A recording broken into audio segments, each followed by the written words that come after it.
चतुर पत्नी। प्रतापगढ़ नाम का एक राज्य था। वहाँ भीमा नाम का एक गरीब व्यक्ति रहता था। भीमा बड़ा मेहनती था। उसका एक बेटा था जिसका नाम केशव था। केशव भी अपने पिता की तरह खूब मेहनती था। केशव जब छोटा था तभी उसकी माँ का देहांत हो गया था। केशव के पिता ने फैसला किया था कि वह दूसरी शादी नहीं करेगा और खुद ही केशव को पालेगा। बड़ा होने पर केशव भी अपने पिता के साथ काम पर जाया करता था। दोनों बाप बेटा राजा विक्रम के यहाँ नौकरी करते थे। राजा उन्हें रोज़ाना उनकी मेहनत के बदले 2 किलो अनाज देता था। इतने अनाज में बड़ी मुश्किल से दोनों बाप बेटों का गुजारा होता था, इसलिए वह दोनों हमेशा भूखे ही रहते थे। एक दिन केशव अपने पिता से कहता है, पिताजी, हमें राजा की नौकरी छोड़ देनी चाहिए। हमें कुछ और काम करना चाहिए या फिर किसी दूसरे शहर में जाकर नौकरी करनी चाहिए। राजा हमें इतना कम अनाज देता है, हमारा पेट भी सही से नहीं भरता है और हम हमेशा भूखे ही रहते हैं। भूखे रहने की वजह से हम बहुत कमज़ोर हो गए हैं। अगर हम खाएंगे नहीं तो हम काम कैसे करेंगे? भीमा बोला, बेटा, कह तो तू बिल्कुल सही रहा है। भूखे रहने की वजह से मुझे भी बहुत कमज़ोरी आ गई है। हमेशा चक्कर से आते रहते हैं। कभी कभी तो मेरी आँखों से दिखना भी बंद हो जाता है। लेकिन बेटा, हम राजा की नौकरी नहीं छोड़ सकते। अगर हम राजा की नौकरी छोड़कर किसी दूसरे शहर में जाकर नौकरी करेंगे तो राजा हमें तलाश कर सूली पर लटका देगा। इसलिए हमारी भलाई इसी में है कि हम चुपचाप राजा की नौकरी करते रहें। अब तू जाकर जंगल से थोड़ी लकड़ी ले आ, मैं खाना पका दूंगा। केशव अपने पिता के कहने पर जंगल से लकड़ी लेने चला जाता है। तभी भीमा के घर एक बूढ़ी काकी आती हैं। वह भीमा से कहती हैं, भीमा बेटा, तूने ज़िंदगी भर मुसीबत काटी है, अब और अपनी ज़िंदगी मुसीबत में मत काट। कभी तू चैन से बैठकर 2 रोटी नहीं खा पाया। तेरा बेटा कब का जवान हो गया है, तू उसकी शादी क्यों नहीं कर लेता? घर में बहू आ जाएगी तो कम से कम तुम लोगों को खाना तो बनाना नहीं पड़ेगा। तुम थके हारे मजदूरी करके आते हो और फिर भोजन बनाते हो। अगर बहू आ जाएगी तो तुम्हें बहुत से कामों से राहत मिल जाएगी। तभी भीमा काकी से बोला, अरे काकी, केशव की शादी हुए 1 साल हो चुका है। बूढ़ी काकी सुनकर हैरान होते हुए बोली, क्या कहा तूने? केशव की शादी को 1 साल हो चुका है, लेकिन तूने कभी किसी को बताया नहीं। आखिर क्या वजह है इसकी? ज़रा मुझे भी तो पता चले। भीमा बोला, काकी, वजह तो कुछ नहीं है। केशव की बहू अपने माँ के घर है। काकी बोली, माँ के घर क्यों है?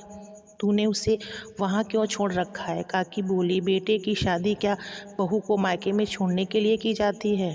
तू अपने बेटे से कहता क्यों नहीं कि वह अपनी पत्नी को मायके से लेकर आए? तू आज ही केशव को भेज दे बहू को लेकर आने के लिए। भीमा बोला, कैसे भेज दूं काकी? हमारे घर में तो एक चारपाई तक नहीं है जिस पर वह बेचारी आकर बैठ सके, और ना ही हमारे पास इतने पैसे हैं कि हम चारपाई खरीद कर ला सकें।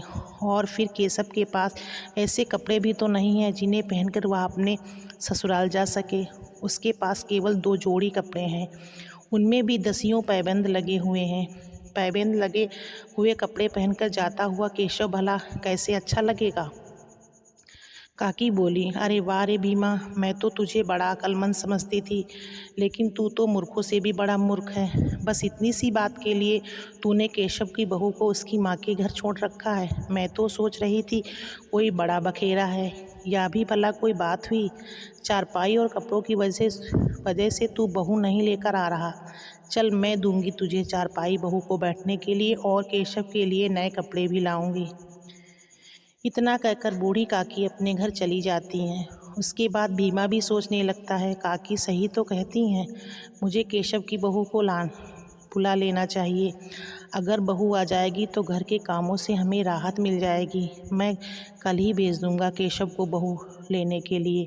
फिर भीमा बुढ़िया काकी के घर आता है और बुढ़िया काकी से केशव के लिए कपड़े और चारपाई ले आता है। केशव चारपाई देखकर अपने पिताजी से कहता है, पिताजी, आप यह चारपाई कहाँ से लाए हैं? भीमा बोला, बेटा, मुझे ये चारपाई काकी ने दिए हैं और उन्होंने तुझे नए कपड़े भी दिए हैं।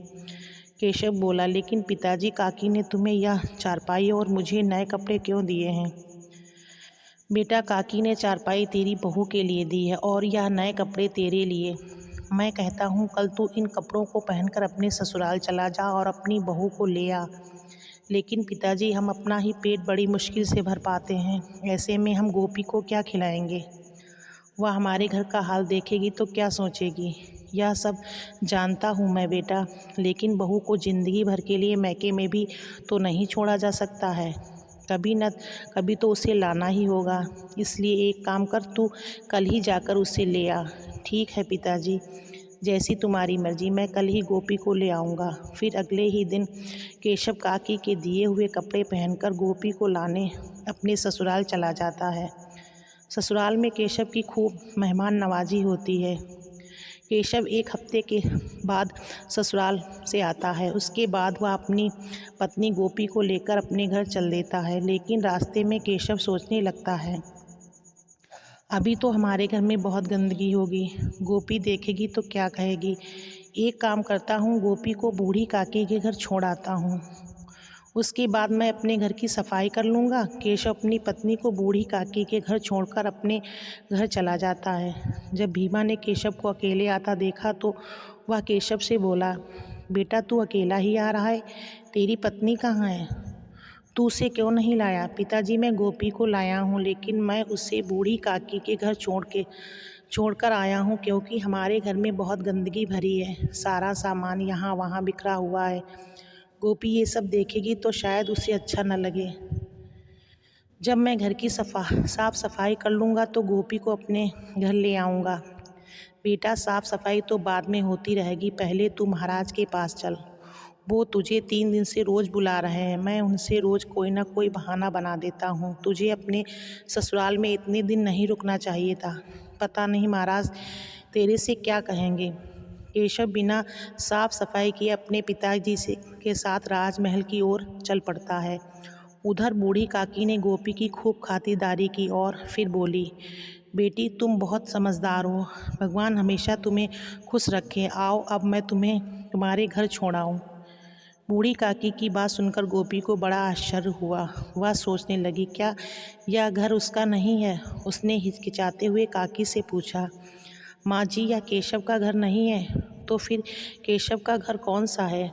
बेटी, केशव राजा के यहाँ काम करने गया, इसलिए तुझे मेरे घर छोड़ गया था।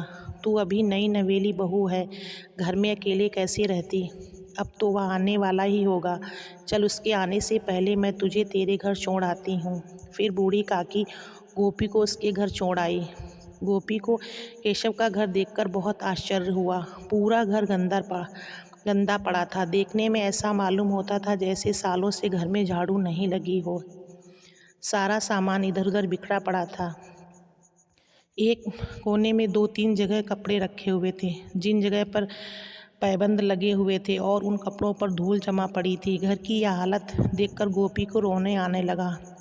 वह सोचने लगी, हे भगवान, पिछले जन्म में मैंने ऐसी कौन सी गलती की थी जिसकी सज़ा मुझे इस जन्म में मिल रही है। इस घर में तो कुछ भी नहीं है, अब मैं क्या करूं? मेरी तो कुछ भी समझ में नहीं आ रहा। गोपी बहुत समझदार और होशियार थी। उसने सोचा, यह मेरे नसीब का एक हिस्सा है, अब मुझे कैसे भी करके इस मुश्किल से गुजरना होगा। वह हिम्मत करके उठी और घर की साफ सफाई में लग गई। कुछ ही देर में उसने पूरा घर साफ कर दिया और इधर उधर बिखरा हुआ सामान सही तरीके से लगा दिया। उसके बाद वह बूढ़ी काकी की दी हुई चारपाई पर बैठकर केशव के आने का इंतजार करने लगी। इंतजार करते करते रात होने वाली थी, लेकिन केशव और उसके पिता भीमा अभी तक घर पर नहीं आए थे। गोपी बेचैन होने लगी थी। इतना बड़ा घर और उस घर में वह अकेली। उसका दिल घबराने लगा। उसके दिमाग में तरह तरह के ख्याल आने लगते हैं। उतने में ही केशव और उसका पिता हाथ में अनाज का थैला लिए घर आ गए। घर आकर उन्होंने देखा कि उनके घर का नक्शा ही बदल गया था। जो घर हमेशा कूड़े का ढेर बना रहता था, आज वह हीरे की तरह चमक रहा था। यह देखकर दोनों बाप बेटे बहुत खुश हुए। फिर केशव ने 2 किलो अनाज जो उन्हें राजा देता था वह अपनी पत्नी को दे दिया और फिर बोला, लो गोपी, इसे पका लो। गोपी को 3 लोगों के लिए इतना कम अनाज देखकर बहुत आश्चर्य हुआ। वो केशव से पूछने लगी, अनाज तो 3 लोगों के लिए बहुत कम है, तुम्हें अनाज थोड़ा और लाना चाहिए था। गोपी राजा मुझे और पिताजी को एक दिन काम करने के लिए बदले में 2 किलो अनाज ही देता है। अब तुम ही बताओ मैं और अनाज कहाँ से लाऊं? आप लोग राजा के यहाँ पूरा दिन मेहनत करते हो और राजा आपको 2 किलो अनाज देकर बहका देता है। राजा आपके साथ नाइंसाफ़ी कर रहा है। गोपी की बात सुनकर भीमा बोला, बेटा हम कर भी क्या सकते हैं? राजा की बात टालने की हिम्मत किसमें है? गोपी बोली, अब से आप 2 किलो अनाज मत लाना। कल आप राजा से कहना, महाराज हमारा इस अनाज में पेट नहीं भरता है, हम भूखे रह जाते हैं। आपकी बड़ी कृपा होगी अगर आप हमारा अनाज 2 किलो से बढ़ाकर 5 किलो कर दें। और सुनो, राजा से यह बात कहते हुए आप बिल्कुल भी डरना मत। अगर राजा आपको 5 किलो अनाज देने के लिए राज़ी हो जाएं तो ठीक है, वरना आप उनसे काम के लिए मना कर देना। अगर राजा को आपके काम की ज़रूरत होगी तो वह आप लोगों से काम करवाएंगे, वरना नहीं करवाएंगे। गोपी, अभी तुम राजा को नहीं जानती हो जो यह बात कह रही हो। अगर हमने राजा से कह दिया ना तो हमारी ज़ुबान कटवा देंगे। ऐसे कैसे राजा तुम्हारी ज़ुबान कटवा देंगे? तुमने किसी को लूटा तो नहीं है, तुमने चोरी तो नहीं की है और ना ही तुम झूठ बोल रहे हो। फिर तुम्हें किस बात का डर है? अपना हक मांग रहे हो और जो हक नहीं मांग सकता वह कुछ नहीं कर सकता। इसलिए मैं कहती हूँ तुम एक बार राजा से अनाज बढ़ाने के लिए बात ज़रूर करना। ठीक है बेटा, तू इतना कह रही है तो मैं कल राजा से अनाज बढ़ाने के बारे में ज़रूर बात करूँगा। अब तुम इस अनाज को बना दो। अगले दिन केशव और उसका पिता भीमा राजा के पास गए और फिर भीमा राजा से बोला, महाराज मैं यहाँ आपसे अपने अनाज के बारे में बात करने आया हूँ। आप हमें पूरे दिन मेहनत करने के बाद केवल 2 किलो अनाज ही देते हैं। इतने अनाज में हमारा गुजारा नहीं हो पाता, हमें ज़्यादातर भूखा ही रहना पड़ता है। इसलिए महाराज आपसे गुजारिश है, अगर आप हमारा अनाज 2 किलो से बढ़ाकर 5 किलो कर दें तो आपकी बड़ी कृपा होगी। राजा बोला, भीमा ये बात तुम्हें पहले बतानी थी, भूखा रहना अच्छी बात नहीं है। अगर तुम भूखे रहोगे तो खाली पेट काम कैसे करोगे? मैं आज से ही तुम्हारा अनाज 5 किलो नहीं बल्कि 6 किलो कर देता हूँ। फिर राजा मंत्री से कहता है, मंत्री जी आज से भीमा को रोज़ाना 6 किलो अनाज दिया जाएगा और दूसरे जितने भी मज़दूर हैं सभी का अनाज बढ़ा दिया जाए। राजा का फैसला सुनकर दोनों बाप बेटे 6 किलो अनाज लेकर खुशी खुशी अपने घर चले गए। जब गोपी ने केशव के सिर पर अनाज का बड़ा थैला देखा तो वो समझ गई कि राजा ने उनकी बात मान ली है। फिर उसने उन दोनों से पूछा, इस थैली को देखकर मालूम होता है कि राजा ने तुम्हें 5 किलो अनाज दे दिया है। उन्होंने तुम्हें कुछ कहा तो नहीं? भीमा बोला, नहीं बेटी, राजा ने कुछ नहीं कहा। हमने महाराज से अपनी मजदूरी का 5 किलो अनाज मांगा लेकिन महाराज ने हमें 6 किलो अनाज दे दिया। आज से हमें रोज़ाना हमारी मेहनत का 6 किलो अनाज मिलेगा। हम महाराज से बेकार ही डरते थे, लेकिन महाराज बहुत ही दयालु हैं। उन्होंने हमारे साथ साथ सभी मज़दूर के अनाज में बढ़ोतरी कर दी है। सभी घरवाले बहुत खुश थे। भीमा ने गोपी को बहुत आशीर्वाद दिया। गोपी बहुत होशियार थी। राजा द्वारा दिए गए अनाज से वह आधा अनाज बचा लेती थी और आधे को पका लेती थी। 2 महीनों तक यही काम किया। फिर एक दिन उसने अपने ससुर से कहा, आज आप राजा से कहना कि मैंने अपने बेटे की शादी कर ली है। अब हम परिवार में 3 सदस्य हो गए हैं। आप जो अनाज हमें देते हैं उससे हमारा पूरा नहीं पड़ता है। महाराज अगर आप हमारा अनाज थोड़ा और बढ़ा दें तो बड़ा अच्छा होगा। भीमा बोला, ठीक है बेटी, हम महाराज से ऐसा ही कहेंगे। अगले दिन शाम को काम ख़त्म करके दोनों बाप बेटे राजा के पास गए और राजा से बोले, महाराज मैंने अपने बेटे केशव की शादी कर दी है। अब हमारे घर में 3 सदस्य हो गए हैं। अगर आप हमारा अनाज थोड़ा और बढ़ा देंगे तो बड़ा अच्छा होगा। राजा बोला, यह तो बहुत अच्छा किया तुमने भीमा, जो केशव की शादी कर दी। मंत्री जी से कहकर आज ही मैं तुम्हारा अनाज 10 किलो करवा दूंगा। दोनों बाप बेटे 10 किलो अनाज लेकर घर आ गए। 10 किलो अनाज को देखकर गोपी बहुत खुश हुई। अब वह आधे से भी ज़्यादा अनाज बचा लेती थी और बाकी बचे हुए को पका लेती थी। यह सिलसिला 8 महीने तक चलता रहा। अब गोपी ने काफ़ी अनाज इकट्ठा कर लिया था। फिर एक दिन वह अपने पति और ससुर से बोली, पिताजी, आज के बाद आप लोग राजा के यहाँ काम नहीं करने जाओगे। कब तक आप दोनों मजदूरी करते रहोगे? मजदूरी से हम सिर्फ 2 वक्त का खाना मिल सकता है और कुछ भी नहीं।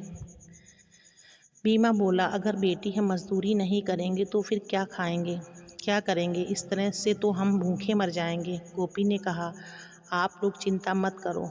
आपको राजा जो अनाज देते हैं, मैंने उसमें से आधे से ज़्यादा अनाज बचा लिया है। इस प्रकार मैंने काफ़ी अनाज बचाकर इकट्ठा कर लिया है। अब आप लोग बाज़ार में कोई दुकान खोल लीजिए और उसमें अनाज बेचने का काम शुरू कर दीजिए।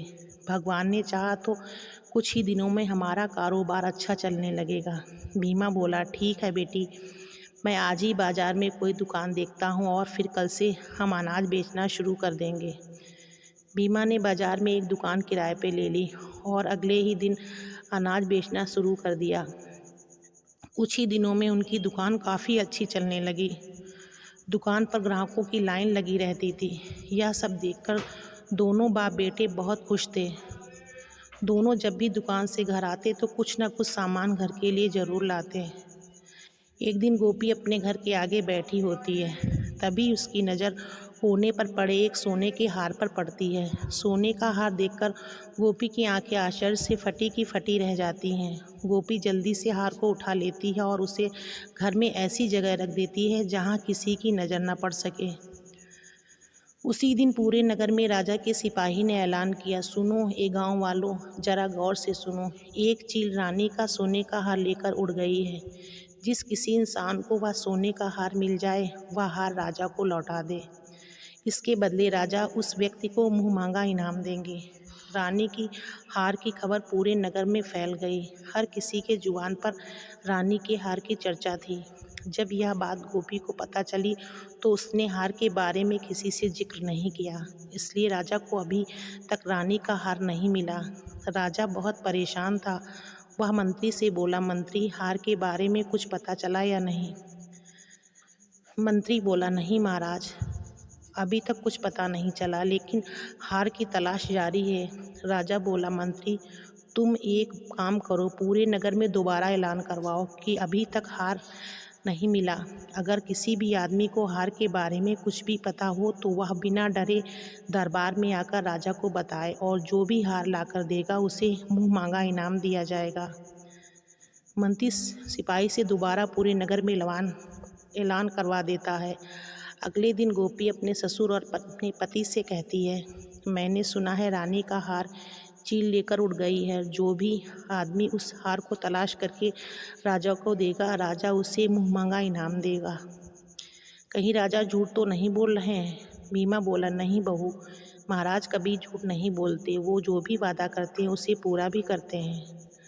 राजा को ज्योतिषियों ने बताया कि हार किसी के घर के आगे पड़ा हुआ है। तभी गोपी बोली, पिताजी, ज्योतिषी सही कहते हैं, हार हमारे घर के ही आगे पड़ा हुआ था। अब रानी का हार मेरे पास है, आप जाइए, राजा को यह हार ले जाकर दे दीजिए। भीमा गोपी से हार ले जाकर राजा को दे देता है। रानी का हार देखकर राजा बहुत खुश होता है। उसके बाद राजा भीमा से कहता है, भीमा, हम तुमसे बहुत खुश हैं। शर्त के मुताबिक अब तुम हमसे जो कुछ भी मांगना चाहते हो मांग लो, हम तुम्हें देने के लिए तैयार हैं। भीमा बोला, महाराज, मैं आपसे क्या मांग सकता हूँ? आपके हमारे ऊपर पहले ही बहुत एहसान है। या तो मैंने अपने कर्तव्य का पालन किया है। भीमा, मैं जानता हूँ तुम बहुत ईमानदार और एक सच्चे इंसान हो, लेकिन तुम्हें कुछ ना कुछ तो अवश्य ही मांगना होगा। मैं तुम्हें तुम्हारी ईमानदारी का इनाम देना चाहता हूँ। भीमा बोला, महाराज, आप इतना कह ही रहे हैं तो मैं पहले अपने घर पर मशवरा कर लूँ, उसके बाद आपको बताऊँगा। राजा बोला, ठीक है भीमा, तुम अपने परिवार वालों से बात करके मुझे कल बता देना। उसके बाद भीमा अपने घर जाता है। घर आकर वह गोपी से बोलता है, बेटी, महाराज मुझे इनाम देना चाहते हैं, लेकिन मैंने उनसे कह दिया है कि घर वालों से बात करके बताऊंगा। गोपी बोली, आपने बहुत अच्छा किया पिताजी। अब आप राजा से कहिए कि महाराज आप मुझे थोड़ी सी ज़मीन का टुकड़ा दे दें, तो उस पर हम खेती करके अपने परिवार का गुजारा सही तरीके से कर सकते हैं। भीमा बोला, ठीक है बेटी, जैसा तुम कह रही हो मैं महाराज से वैसा ही कह दूंगा। अगले दिन भीमा राजमहल पहुंचकर राजा के सामने खड़ा हो गया। राजा भीमा से बोला, कहो भीमा, परिवार वालों ने क्या मशवरा करके आए हो?